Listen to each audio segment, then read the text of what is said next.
So how I came up with the title for "You Can't Kill God with Bullets" is just pretty much self-explanatory. Like, as far as like with me being shot, I got shot in the head twice and once in the shoulder.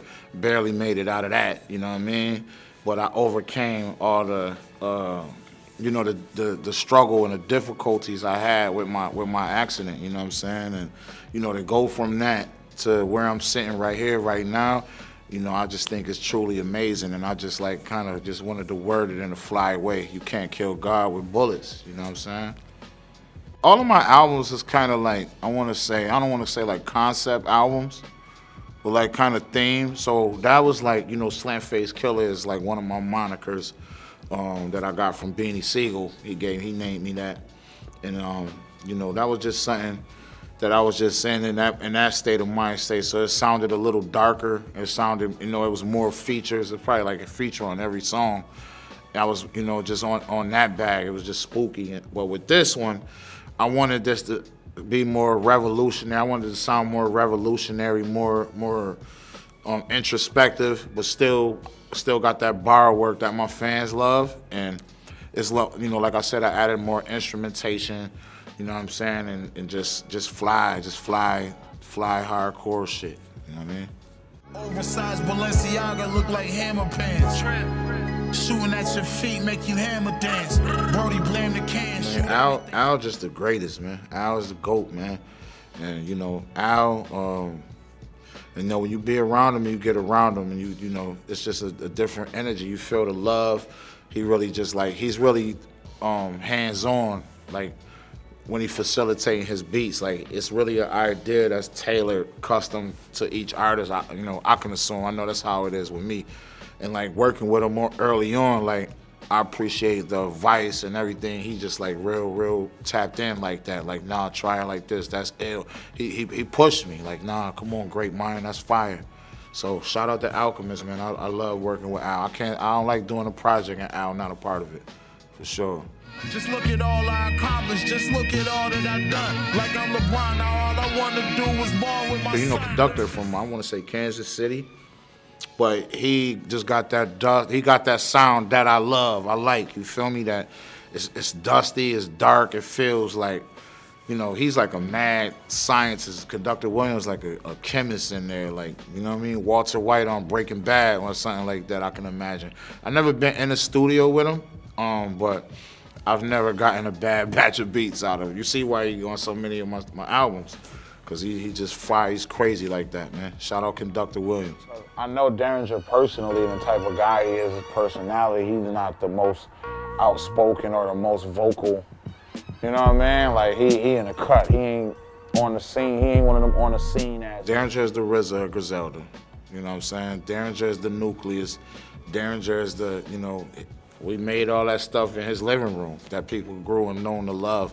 Now everybody just expanded and doing a lot of their own things and other business ventures. Like West got the wrestling shit going on, and, Benny touring and doing his thing and shit like that. So, we don't really couldn't. And Derringer doing his own thing too. He's been on TV with Action Bronson and with Alchemist, and he doing a bunch of he did a project with Rome Streets.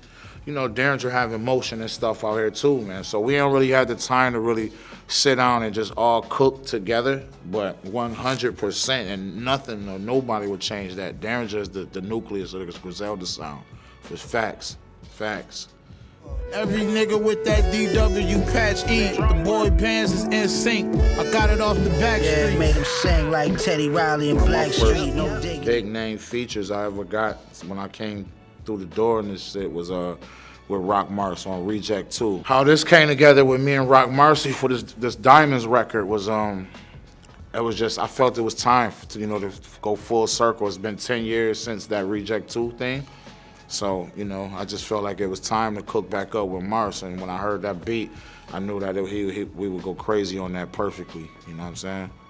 But back to this cake, I missed it. I'm a millionaire straight out the trenches. Get paid till I die, no pension. Score the touchdown, 4th and inches. Me and Herbo been, kind of cool, locked in for a minute now.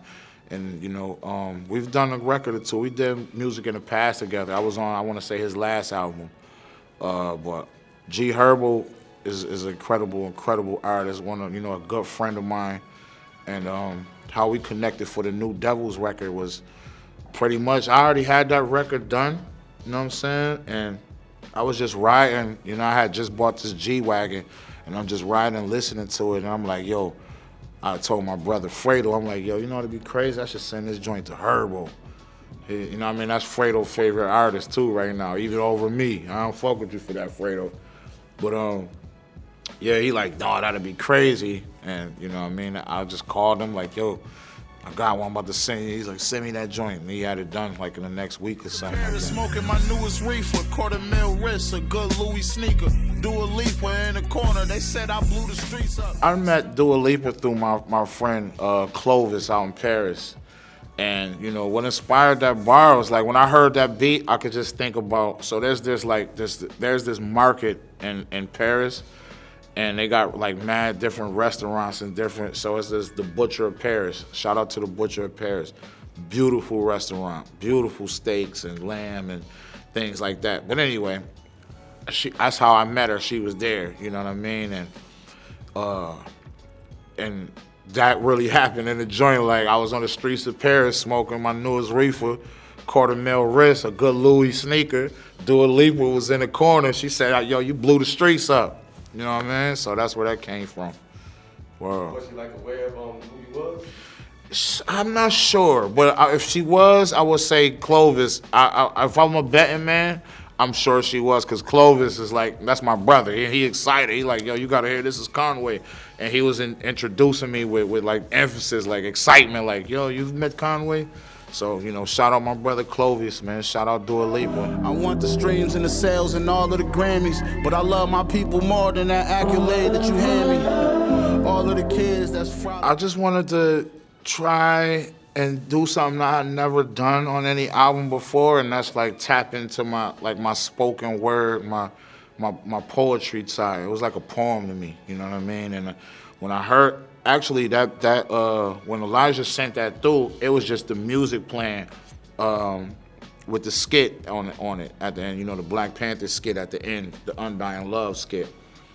And I was another one just riding in a G-Wagon, I'm just listening, and I'm like, I feel like I should just, like, man, let me try something. And I just went to the studio and I just tried it, and it came out crazy. And, you know, that's one of my favorite on the whole album, The Undying. What's next for Conway after this project? You know, obviously we're gonna hit the road. We're gonna be on tour with it. And I'm gonna start airing some episodes of my podcast, Talking Sideways, on the Conway the Machine Network. We're gonna start airing that. That's gonna pop like January too. So I'm just working on that, getting that together and stuff. And then after that, you know what I mean, I'm gonna do some directing and some acting. You know what I mean? I wrote like a short film, and you know, I was in the movie that Alchemist and Herbo put out, the Goldfish movie. I was in another movie my man Langston Sessions directed, had me in that. So yeah, I'm just gonna be like doing more acting and doing more, you know what I mean, things with film and television.